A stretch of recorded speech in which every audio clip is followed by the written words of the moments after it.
Ça, c'est la première fois que j'ai une telle introduction. Merci Thibaut pour un tel encouragement, vraiment. N'empêche, je suis vraiment content d'être avec vous, même si je suis vieux. Il y a quelques mois, quand Thibaut m'a appelé pour me dire « Franck, j'aimerais bien que tu participes aux prochains The Rencontres en 2021. » Et le thème, c'est « Des racines et du zèle ». Ah oui, j'ai vrai, très bon thème. Bon, il y a... Toi, tu vas t'occuper des racines. Ah, alors je comprends quand il me dit que toi, tu vas t'occuper des racines, c'est parce que peut-être t'es déjà un peu vieux pour parler du zèle. Bon, ben ça, c'est ce qu'il pense peut-être. Mais enfin bon, je laisserai quand même la partie du zèle à Youssef et Alain pour les soirées à venir. Je sais qu'ils vont vraiment nous faire du bien, ce qu'ils vont nous apporter, ça va être super. Mais ce soir, moi, je vais vous parler des racines, mais ça me va très bien parce que vous savez, parler des racines, c'est parler de Jésus. Donc du moment qu'il s'agit pour moi de parler de Jésus, ça me convient. J'espère que ça vous convient aussi. On va passer un bon moment dans la présence du Seigneur, s'il le permet. Je me rappelle, il y a un an, pendant le premier confinement, j'écrivais un post sur ma page Facebook au sujet de l'église virtuelle. Comme Thibaut l'a dit, j'ai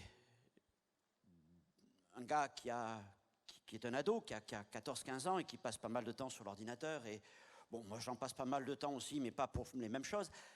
Et donc, tout ce qui est monde virtuel, tout ça, j'ai déjà regardé. Comment c'était le film de Spielberg, Get Ready Player One, je crois. Et je réfléchissais à ce que pourrait finalement être cette église virtuelle à partir de ce temps de confinement qu'on vivait, où on ne pouvait plus se réunir dans les églises. Et j'imaginais déjà, c'était donc il y a un an, hein, j'imaginais un jour une église où des gens du monde entier, un Néo-Zélandais, un Russe, un Colombien, un Français, se retrouveraient et puis enfileraient une espèce d'avatar et ensuite pourraient se retrouver dans un espace, il y aurait des salons, des salons de rencontres, un espèce de café virtuel, des endroits pour prier, des endroits pour lire, et puis un auditorium aussi pour louer le Seigneur, pour entendre sa parole. Et quand, en février, Thibaut m'a parlé du projet qu'il avait d'organiser un The Rencontre en virtuel, là, ça m'a vraiment estomaqué. Je lui dis, en moins d'un an, ce que j'imaginais venir, mais dans plusieurs années, était déjà là. Ah, c'est peut-être pas encore tout à fait la technologie que je rêve, ou que vous rêvez, mais c'est un premier pas. Et je veux dire, réalisez que ce soir, vous faites partie d'une première. Et d'ailleurs, quelque part, moi aussi, je fais partie d'une première. J'ai l'habitude de prêcher en vidéo dans différents endroits, mais j'ai jamais vraiment encore prêché dans un monde virtuel. Je suis peut-être un des premiers prédicateurs dans le monde entier à prêcher dans un monde virtuel. Heureusement, ce soir, je ne prêche pas qu'à des avatars, mais je te prêche à toi. Je t'apporte la parole du Seigneur jusque chez toi. Et j'espère vraiment que tu seras béni. Alors, justement, pour participer à ce rencontre, vous êtes tous, en quelque sorte, créé un avatar. Alors j'ai appris que c'est parfois un peu compliqué sur la map, mais enfin bon, vous avez réussi peut-être à obtenir le bonhomme que vous voulez, et vous vous êtes choisi une apparence, une forme censée exprimer quelque chose de vous-même. Je ne sais pas si c'est vraiment la réplique de vous-même ou quelque chose qui en approche, ou une forme que vous voulez un peu essayer d'améliorer. Bon, c'est votre avatar pour le week-end, il est virtuel, et puis bien sûr, il est temporaire. Ok. Et maintenant, il est possible que dans ta vie de tous les jours, jour après jour, tu vives à travers une certaine forme. Alors, ça peut être une forme que tu te façonnes toi-même, ou alors peut-être une forme qu'on t'impose. Et chaque jour, quand tu te lèves, tu commences à enfiler cet avatar. Et il va t'accompagner partout où tu vas aller, au point même que tu n'as d'existence sociale aux yeux des autres qu'à travers cette espèce d'avatar. Cette forme. Est-ce que tu vis à travers une forme? Peut-être tu es même très attaché à cette forme, ou alors tu l'as subie. Tu l'as subie comme une étiquette qui t'a été collée injustement, ou même à partir d'une rumeur, ce qui est terrible. Et tu peux même en arriver à détester la forme qu'on t'oblige à enfiler, voire même tu peux en arriver à te détester toi-même, ce qui est encore plus terrible, évidemment. Alors, ce soir, nous allons parler de forme. Et le titre de mon message, c'est d'ailleurs « Prêt à changer de forme pour la cause de Jésus ». Prêt à changer de forme C'est le message de ce soir. On va lire quelques versets dans l'épître de Paul aux Philippiens et au chapitre 2, versets 5 à 8. Et en fait, on continue un temps de louange parce qu'on pense que ces quelques versets que je vais partager, c'est un cantique de l'époque, une célébration au nom du Seigneur. Voilà ce que Paul écrit. Philippiens chapitre 2, verset 5, je crois que le texte apparaît à l'écran. Il est écrit « Ayez en vous les sentiments qui étaient en Jésus-Christ, lequel, existant en forme de Dieu, n'a point regardé comme une proie arracher son égalité avec Dieu, mais il s'est dépouillé lui-même en prenant une forme de serviteur et en devenant semblable aux hommes et ayant paru comme un simple homme.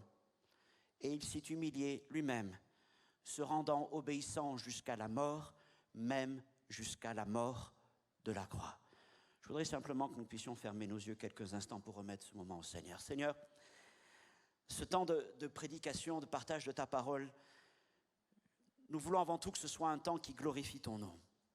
Parce que Seigneur, c'est toi que nous annonçons. C'est ta parole, Seigneur, que nous partageons. Et je prie, Seigneur, pour que les mots que tu me donnes soient les mots de ton cœur, pour parler à nos cœurs. Et ce soir, Seigneur, il n'y a peut-être pas ce contact physique, direct, mais Seigneur, nous sommes unis d'un même cœur, d'une même âme, d'un même esprit.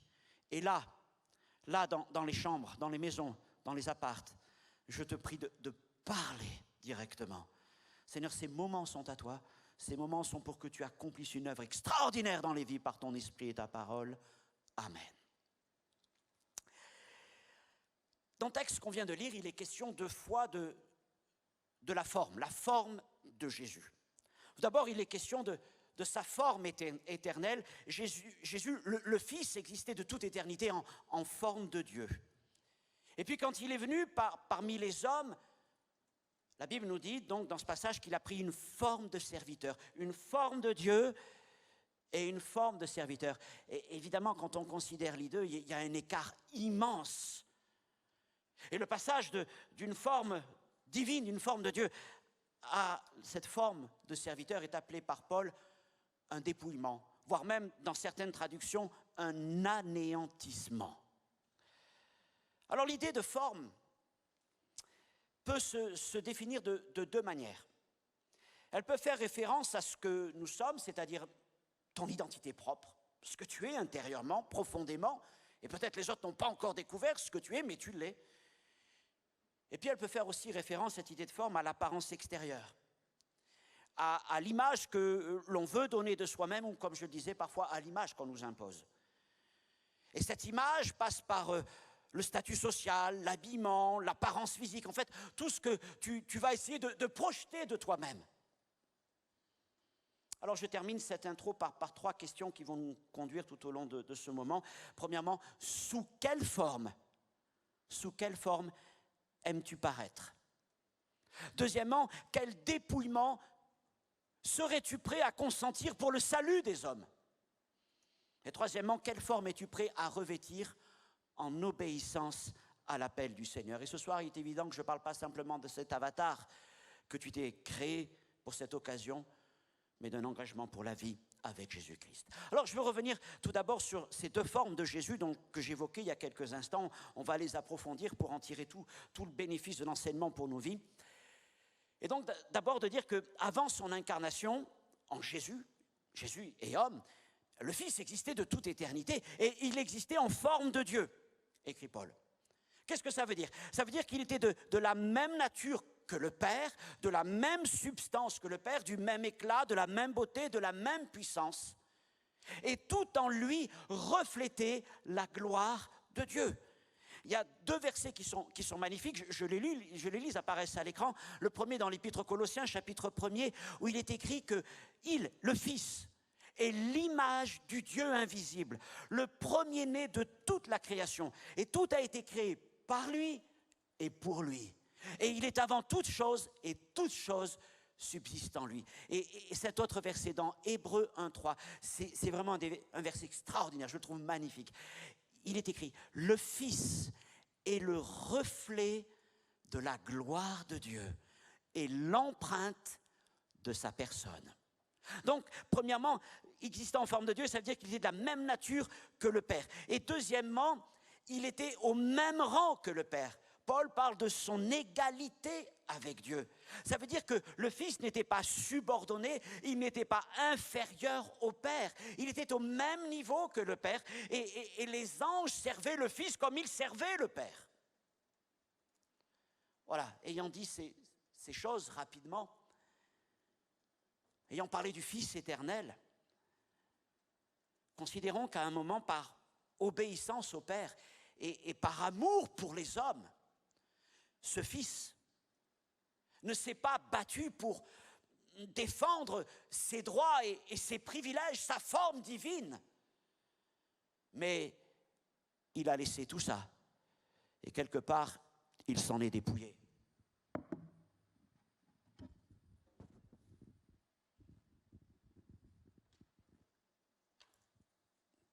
Il s'en est dépouillé. Et il est venu parmi nous, semblable aux hommes. Et la Bible dit même qu'il a paru comme un simple homme. Considérez la vie de Jésus, il est né au milieu d'une famille du peuple. Son père était un ouvrier charpentier d'une petite ville. Et regardez l'endroit où il est né, dans une étape du plus petit village de Juda, Bethléem. Rien d'extraordinaire, n'est-ce pas, dans la naissance et l'enfance et toute l'éducation de Jésus. Et la Bible dit aussi, c'est le prophète Ésaïe qui a annoncé cela bien des siècles avant la venue du Fils, il dit, il s'est élevé comme une faible plante. Il s'est élevé comme une faible plante, comme un rejeton qui sort d'une terre desséchée. Il n'avait ni beauté, ni éclat pour attirer nos regards. Et son aspect n'avait rien pour nous plaire. Oh, j'ai cette pensée peut-être pour quelqu'un ce soir. Pour un gars, une fille. Parce que toi-même, tu te dis, mais je n'ai ni beauté ni éclat pour attirer le regard des gens, pour attirer... Non, je n'ai rien pour plaire. Je voudrais te dire, Jésus est venu comme un simple homme.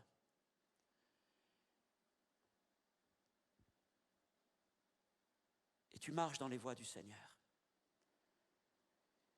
Et ce n'est pas le fait de pouvoir attirer le regard des hommes qui compte, mais c'est le fait de manifester tout ce que Christ a déposé dans ta vie qui est important.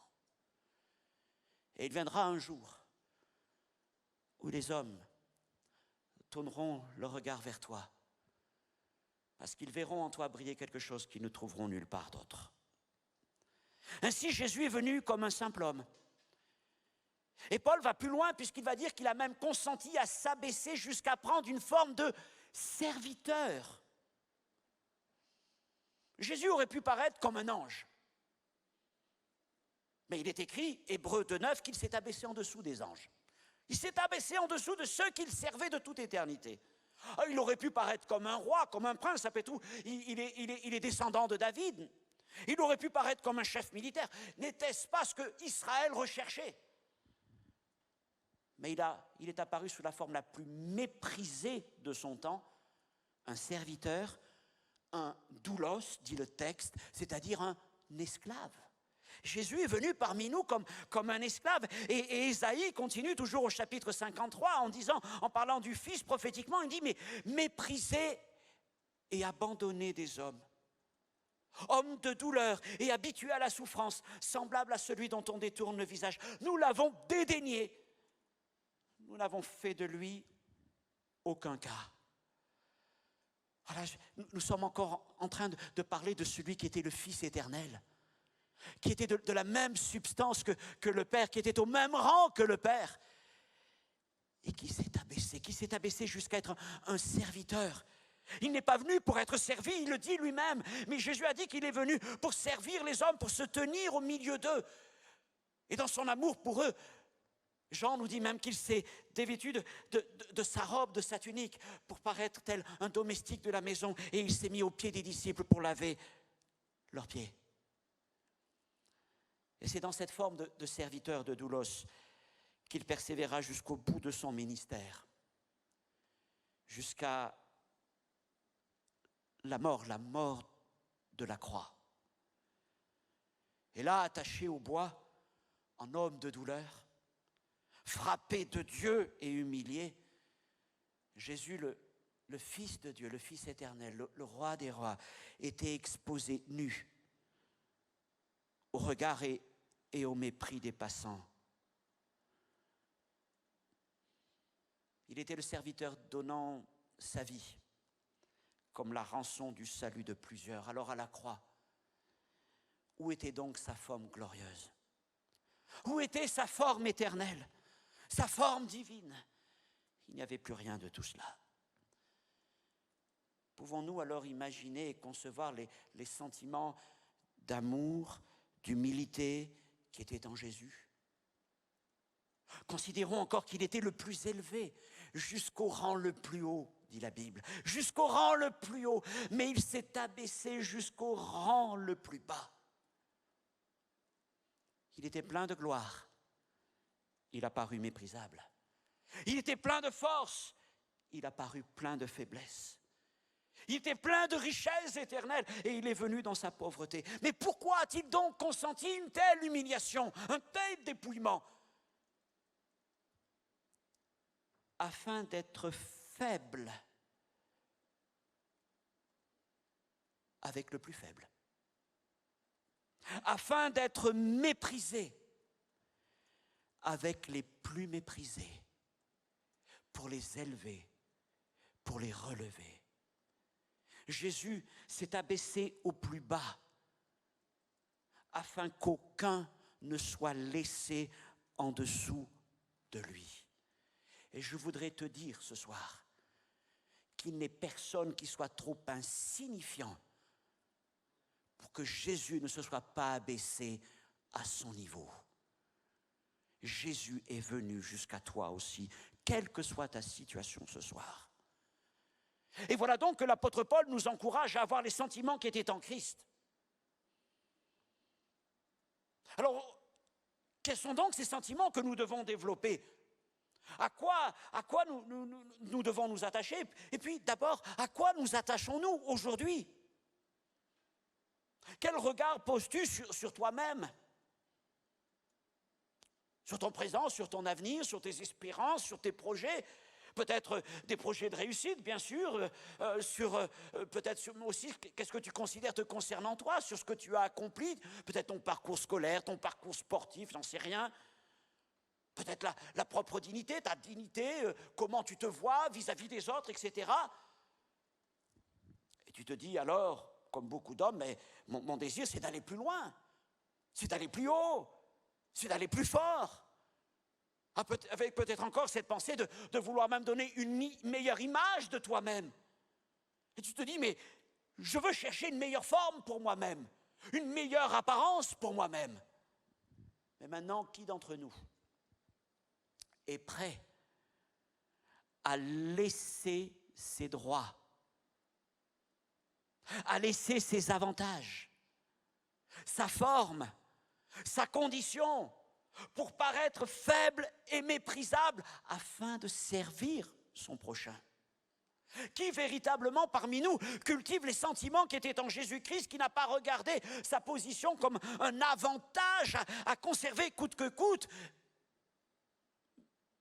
mais à penser plutôt au salut des autres? Maintenant, quand on regarde l'homme moderne, nous voyons qu'il travaille beaucoup à son image, à sa forme, à son statut, au point même que certains n'existent qu'à travers l'image qu'ils donnent d'eux-mêmes. Peu importe la réalité, peu importe le fond, l'important au fond, c'est l'avatar qu'ils se sont fabriqués, qu'ils entretiennent à coups d'image et de poste. Au point que ce n'est même plus la vieille formule du philosophe Descartes qui disait « je pense, donc je suis » qui est importante. Non, ce qui est important, c'est « j'ai une apparence ». J'ai une image, j'ai une forme, donc je suis. Mais ce que je pense, ce que je fais, ça n'a pas vraiment d'intérêt. Non, c'est ce que je montre qui compte. Et c'est ce que je montre qui détermine qui je suis. Donc contrairement à Jésus, l'homme moderne, lui, est prêt à se battre bec et ongle pour conserver et améliorer la forme qu'il revendique, même si cette forme n'est souvent qu'une façade cachant une grande misère, une apparence factice.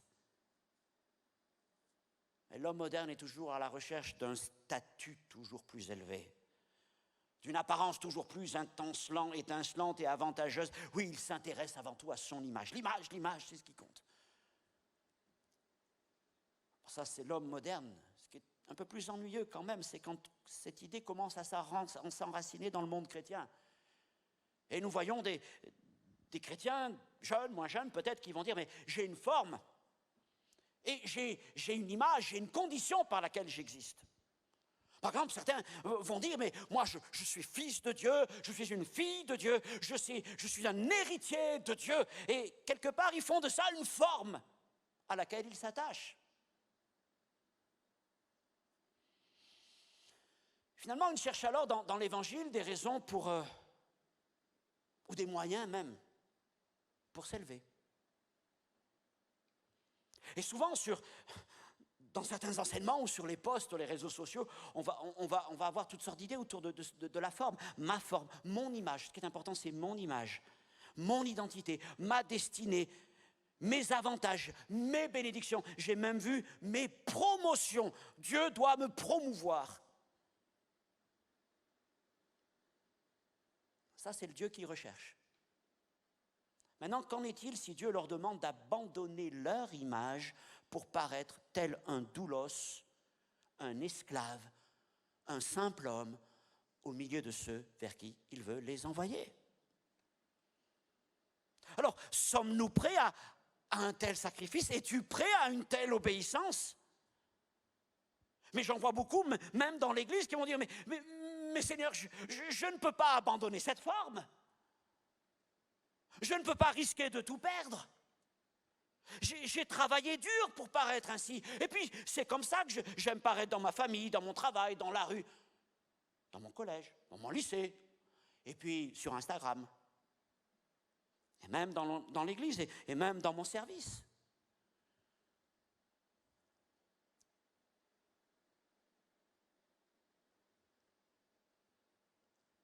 Ils en arrivent quelque part à lutter avec Dieu pour défendre leur forme qu'il pourrait leur demander de lâcher.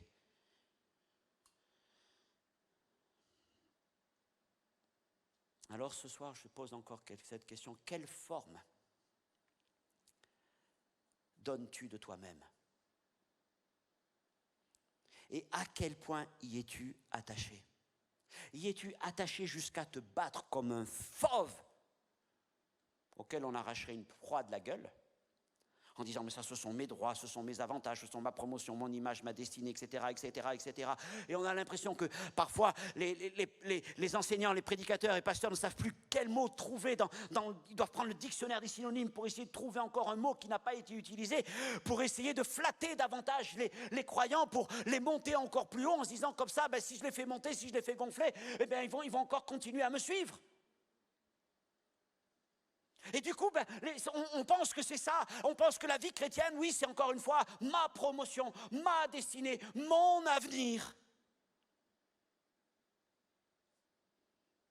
Pourtant, je crois que l'Évangile nous montre une autre voie.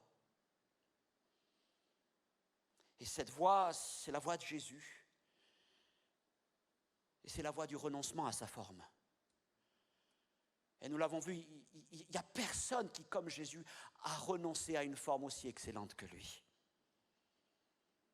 Et cette forme, c'est donc celle du dépouillement.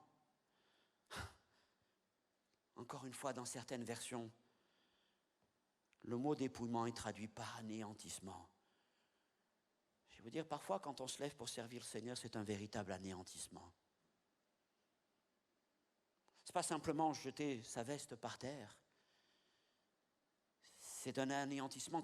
Quand un jeune homme, une jeune femme se lève pour répondre à l'appel de Christ, c'est parfois l'anéantissement de projets, parfois l'anéantissement des projets des parents, de l'investissement des parents. C'est parfois tant de choses qui sont anéanties pour suivre Jésus-Christ. Il ne s'agit pas de se lancer tête baissée, mais il s'agit d'entendre la parole du Seigneur. Mon dernier point ce soir est de revenir encore à Jésus en disant que abaissé, Jésus demeure ce qu'il est. Abaissé, Jésus demeure ce qu'il est.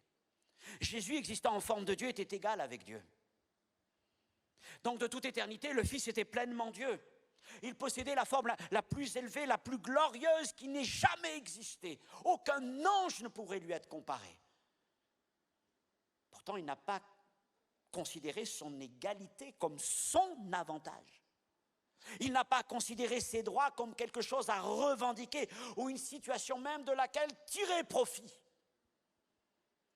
Mais il se dépouilla de sa gloire et il s'humilia jusqu'à devenir un simple homme. Et Paul va plus loin en disant, il s'humilia même jusqu'à la mort, et la mort la plus terrible, la mort de la croix. À la croix, on clouait les traîtres, les maudits. Pour les Juifs, c'était les maudits de Dieu qui mouraient à la croix. C'était le pire des châtiments. Et Jésus a accepté ce châtiment, d'être méprisé, blasphémé, outragé. Parce qu'il t'aimait, parce qu'il m'aimait.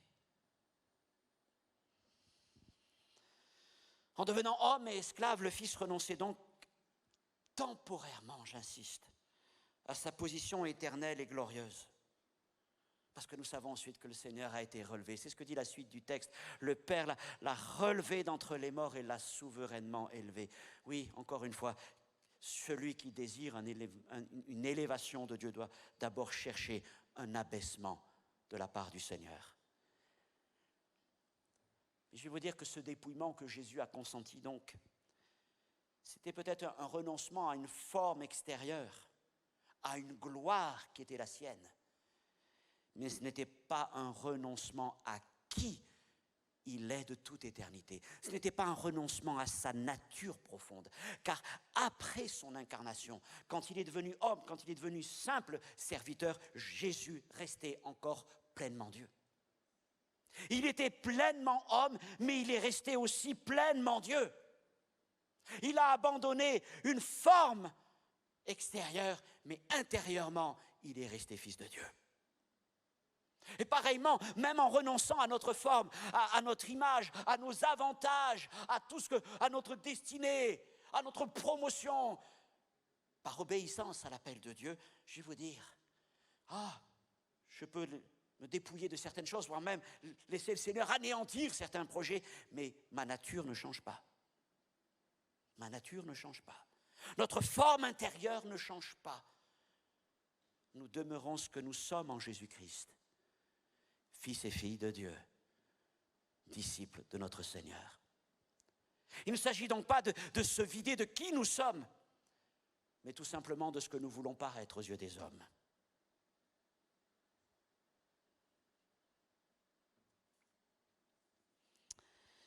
Ce soir, j'ai une pensée particulière pour des personnes qui sont prisonnières, et c'est peut-être ton cas. Tu es prisonnière d'une image. D'une image que tu t'es formée, que tu t'es créée, que tu te dois d'entretenir, et tu ne vis qu'à travers cette image. Mais cette image, ce n'est pas qui tu es. Et puis d'autres sont prisonniers d'une image qu'on leur a imposée, ou d'une image qu'ils continuent de porter parce qu'un jour, on a dit que tu étais ceci, que tu as fait cela. Et c'est une image qui pèse sur toi. On t'a mis cette forme-là, et tu n'arrives pas à vivre autrement que d'après cette forme qui est un joug sur ta vie. Tes amis te regardent ainsi, tes parents te regardent ainsi, peut-être même que dans l'église on te regarde ainsi. Mais ce que je veux te dire ce soir, c'est que Christ veut te délivrer de toutes ces images, de toutes ces formes, de tous ces avatars qui t'empêchent d'être qui tu es réellement en Christ. Le Seigneur a la puissance d'anéantir ces images et ces formes qui ont été collées sur ta vie, qui te sont imposées, ou même ces images factices que tu essayes de donner de toi-même, mais qui t'empêchent de vivre réellement. Et puis deuxièmement, je crois aussi que Christ a la puissance de te communiquer une forme extraordinaire, sa forme à lui. Parce que c'est ce qu'il veut. Il veut vivre en nous. Il veut nous renouveler intérieurement. Il veut nous faire naître de nouveau. Afin que l'image de Christ, la forme de Christ, la vie de Christ grandisse en nous. Et cette forme est éternelle. Parce qu'elle vient du ciel. parce qu'elle est un don de Dieu à tous ceux qui croient en Jésus-Christ, son Fils, mort pour eux à la croix pour leurs péchés, et qui se repentent de toute leur vie passée pour suivre maintenant le Seigneur. Alors Dieu cherche des hommes et des femmes qui sont prêts à renoncer à leur forme. C'est la voie des disciples. C'est la voie des disciples. Renoncer à sa forme pour suivre Jésus et pour revêtir la forme des serviteurs. Ils recherchent non pas des chrétiens qui vont revendiquer un statut ou une position pour quelques bénéfices ou privilèges personnels, mais ils recherchent des doulos, des hommes, des femmes qui sont prêts à donner leur vie au service de leur prochain, en renonçant donc à ce qu'ils considèrent être leurs droits, leurs privilèges, etc. Et en s'abaissant, comme Christ s'est abaissé, en s'abaissant au niveau des plus faibles pour les relever. Et je vais même te dire, ça va plus loin. En s'abaissant jusqu'à prendre la forme de ce vers Christ nous envoie. Parce que c'est ce que Jésus a fait, il a pris notre forme. Et peut-être que le Seigneur veut t'envoyer vers ces gens qui sont là, il va te dire, va prendre leur forme, comme moi j'ai pris la tienne. C'est peut-être une forme difficile à revêtir, parce que ce n'est peut-être pas la forme qui est la plus médiatique, la plus agréable à voir. On se détourne le regard de cette forme. On ne veut pas voir cela, on n'est pas attiré par cela. Mais le Seigneur te dit, c'est ton chemin, c'est ta voie. Et peut-être que sur ce chemin, il y a ce dépouillement, cet anéantissement de toi-même, de tout ce que tu étais. Mais je vais vous dire, sur ce chemin, il y a l'amour, la consolation, mais il y a aussi la puissance du Saint-Esprit. Et sur ce chemin de dépouillement, de mort à toi-même, d'anéantissement de toi-même, c'est alors que tu verras la puissance du ciel se manifester et que tu verras la gloire de Dieu se manifester dans ta vie. Parce que même si tu as la forme la plus méprisée des hommes,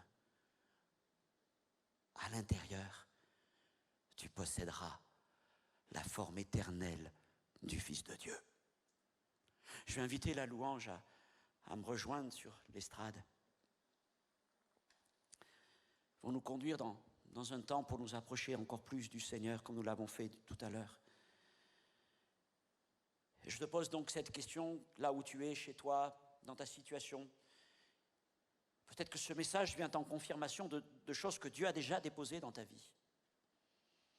Ou peut-être te rappelle certaines choses, parce qu'après cette année difficile, tu sens que Dieu veut te ramener, te reconnecter à lui, tu en as besoin. Alors je te demande, quelle forme es-tu prêt à prendre pour la cause de Christ? Le Seigneur a préparé une forme spéciale pour toi. Et quels sentiments sont donc dans ton cœur? Ne cherche pas une image, une forme qui t'avantage, mais revêt la forme de Jésus-Christ en vue de servir ton prochain. Je vais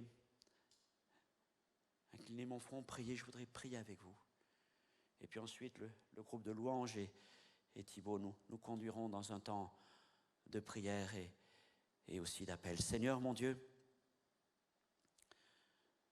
ce soir c'est l'évangile, j'espère avoir prêché. Je ne cherche pas à prêcher, Seigneur, des choses qui sont forcément agréables aux oreilles de l'homme. Mais j'espère, Seigneur, avoir pu parler de ton cœur, de la manière la plus en accord avec toi. Et maintenant, Seigneur, ces paroles que j'ai pu apporter, c'est toi qui les portes jusque dans les cœurs, qui en fait une semence de vie. Ce soir, Seigneur, dans les maisons, là, tu commences à agir. Et peut-être, Seigneur, ce soir, tu es en train de parler d'une manière particulière à un jeune homme, à une jeune fille, à un gars, Seigneur, et là, tu es en train de lui montrer ton amour. Et là, Seigneur, tu es en train de faire une œuvre nouvelle en lui. Là, tu es en train peut-être de le reconnecter avec toi. Et là, tu es en train de lui montrer une forme particulière, un appel de Dieu pour sa vie. Seigneur, viens remplir sa chambre de ta présence. Viens remplir sa vie de ta présence. Et surtout, Seigneur, viens les remplir de ta forme, la vie nouvelle en Jésus-Christ. Merci, Seigneur, pour ce que tu fais.